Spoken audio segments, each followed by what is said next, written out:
Welcome back to Guillermo's Cocina. Today I'm going to make you my Enchiladas de Pollo Rojo because these things are amazing and I love them and you're going to love them too. The first thing we have to do is marinate our chicken. This is boneless, skinless chicken thighs, and I've got a marinade here. The whole ingredients is down in the description below. It's kind of like an El Pastor marinade, sort of, but it's much, much spicier. Just put these in a bowl, mix them up really good, and let them sit in your refrigerator. You got to cover them, of course. But let them sit for a couple hours or overnight's even fine. And then we'll be ready to make our enchiladas because, oh, look at how amazing that looks. If it starts off this good, you know it's going to end good. So to cook our chicken, we're going to be doing this on a grill. This is a gas grill heated up to about 450 degrees or so, something like that. You want to keep it at about that temperature. The chicken will take a little while to cook because they're chicken thighs. They can take it. The marinade you can see is on here very, very thick. Just arrange these out and get them set up so that they are going to cook beautifully.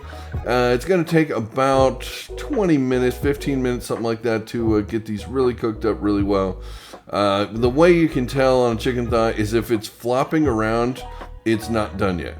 If you pick it up and it wiggles and flops, let it cook a little bit longer. You want it to be fairly firm, and that's kind of how you tell. These will take on amazing color because of that marinade. All the spices in there start to caramelize and do great stuff, and that is a cooked chicken thigh.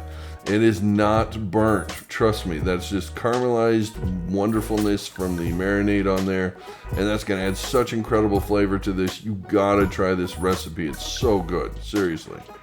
All right, when you get it off the grill, let it rest for a few minutes and then chop it up into slices like this. Again, I know it looks burnt, but trust me, that's flavor right there and you're gonna love this.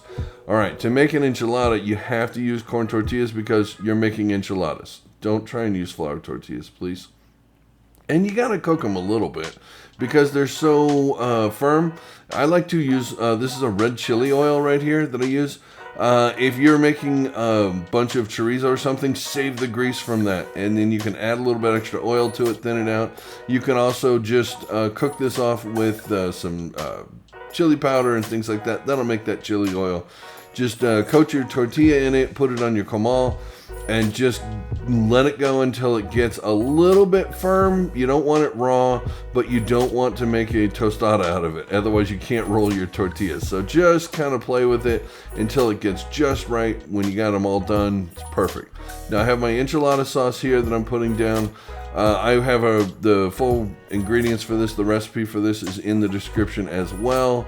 I make this in a pretty good batch, and then I freeze little bits of it for when I need my enchilada fix.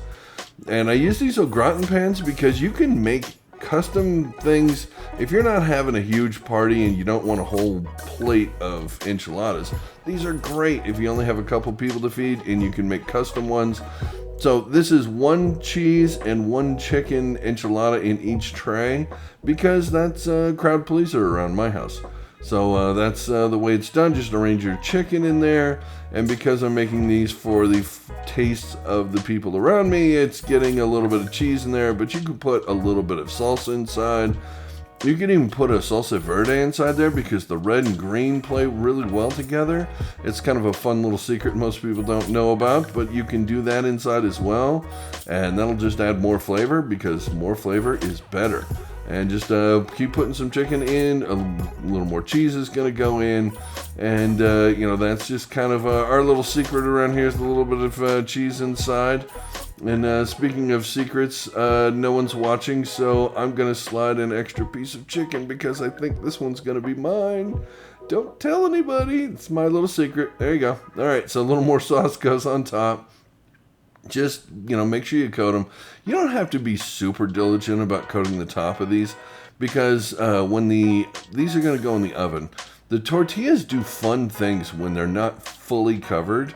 You get interesting textures and things, and a lot of people like that. So don't worry if there's a couple of little bare spots. People like it. Even if they don't know they'll like it, they'll like it. Now, enchiladas aren't enchiladas without a ton of cheese, so we're going to cheese these up real good. Again, use whatever you want, but this is a Monterey Jack and a mild cheddar going on this. It's a crowd pleaser, and people seem to like it, so use what they like.